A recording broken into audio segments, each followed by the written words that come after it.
Kimbarat, Kabupaten Lahat, Provinsi Sumatera Selatan. Ya. Saya ulas kembali tentang kronologi kejadian bahwa sebagaimana salinan surat keputusan Menteri Dalam Negeri nomor SK 129 HPL _84, yaitu yang pertama menunjukkan lahan yang luasnya 5.953. Nah, lahan tersebut adalah ekstra migrasi yang saat ini dikuasai oleh oknum perusahaan PT SMS. Nah, saya juga baru update tadi ini, lihat dari teman-teman masyarakat di sana itu melakukan demonstrasi. Ya. Lahan tersebut diberikan kepada Transmigrasi berdasarkan SK Menteri, Menteri Dalam Negeri, SK Transmigrasi dan SK Kementerian ATR BPN. Namun hingga sampai saat ini belum diserahkan kepada masyarakat Mekarjaya.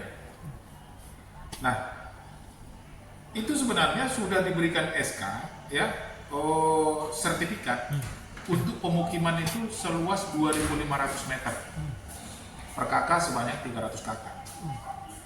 Namun lahan usaha 1 yang luasnya 10.000 dan lahan usaha 2 yang luasnya 7.500 meter itu tidak sama sekali diberikan oleh perusahaan kepada masyarakat, yang sebenarnya itu adalah hak mutlak daripada masyarakat transmigrasi yang telah di-SK-kan sebesar sebanyak 300.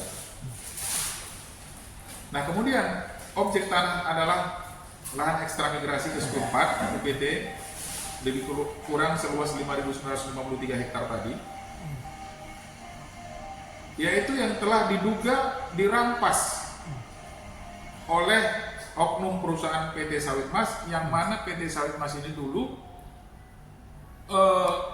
membeli ya dari PT MMM Multrada, oknum Multrada, yang sebenarnya HGU mereka bukanlah di lokasi Mekarjaya, tapi di lokasi desa lain.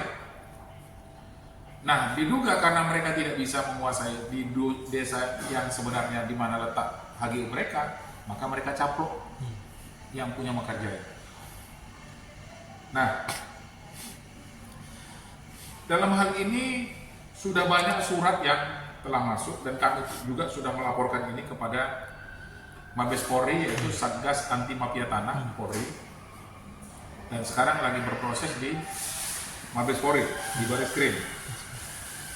Nah, kami sudah lampirkan itu hasil inventarisasi surat dari Menteri Transmigrasi dan monografi, surat keputusan Kepala Daerah tingkat 1, surat dari PT Multrada tentang memorandum, surat dari keputusan Kepala Kantor Wilayah Departemen Transmigrasi, kemudian surat keputusan Kepala Kantor Wilayah, kemudian surat ukur pada tahun 2011, kemudian surat Kepala Dinas Tenaga Kerja dan Transmigrasi, surat kepada pimpinan PT SMS, ya.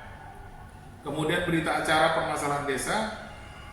Nah, di sini diduga perusahaan ini telah melakukan tindak pidana, yaitu tindak pidana undang-undang perkebunan, dan kemudian tindak pidana penyalahgunaan kewenangan, dan kemudian ditambah lagi beberapa laporan kami lampirkan ya tentang dugaan permasalahan, yaitu sebentar, ini kami minta kepada pelanggar-pelanggar tadi, kami minta kepada pemerintah, yaitu nanti diproses oleh Bareskrim, yaitu Satgas Anti Mafia Tanah. Harusnya perusahaan tersebut dikenakan denda semacam sanksi administrasi, pencabutan perizinan, pengosongan lahan, dan sanksi perdata, perbuatan melawan hukum, ganti rugi, pengembalian lahan kepada masyarakat klien kami. Yaitu ada juga merupakan penyitaan, kemudian alat-alat berat yang digunakan itu harus dilakukan penyitaan karena mereka itu melakukan tindakan itu tindakan ilegal.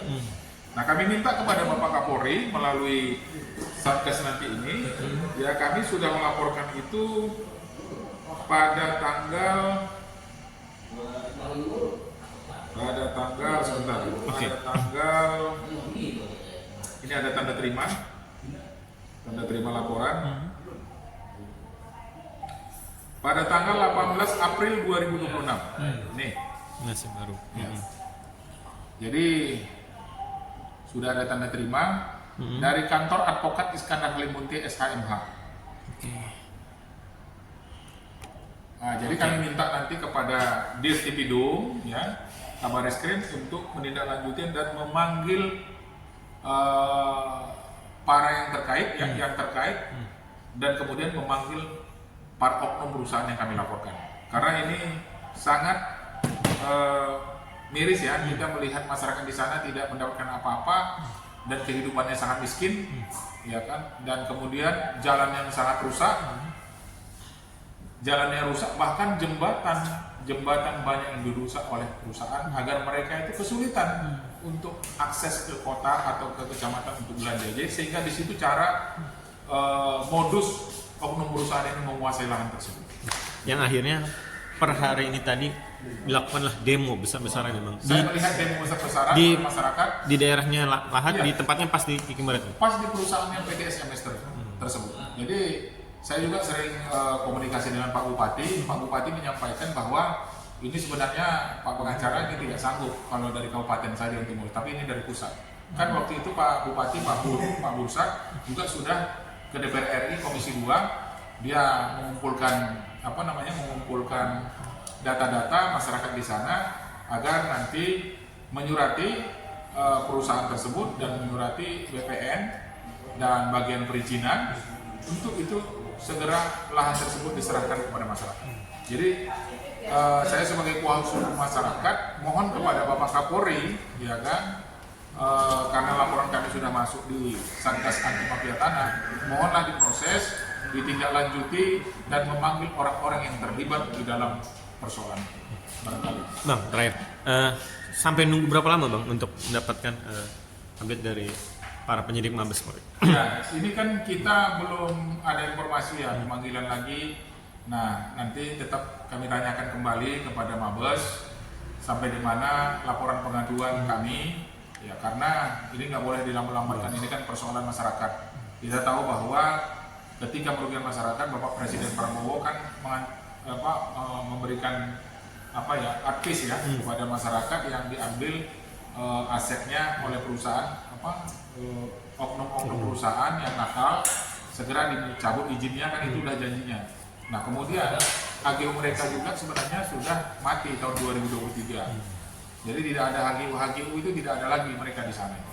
Sudah mati. Tahun 2003 mereka sudah habis HGU. Jadi mereka menguasai ilegal, tentu saja mereka tidak ada pemasukan lagi kepada negara, pajak tidak membayar, ya dari mana cara mereka membayar? Jadi ya barang siapa oknum-oknum atau mafia-mafia yang membackup dia, atau ada oknum aparatur negara, ya kan, APH, aparat penegak hukum, janganlah membackup lagi karena Pak Prabowo tidak main-main lagi dalam hal ini. Barangkali.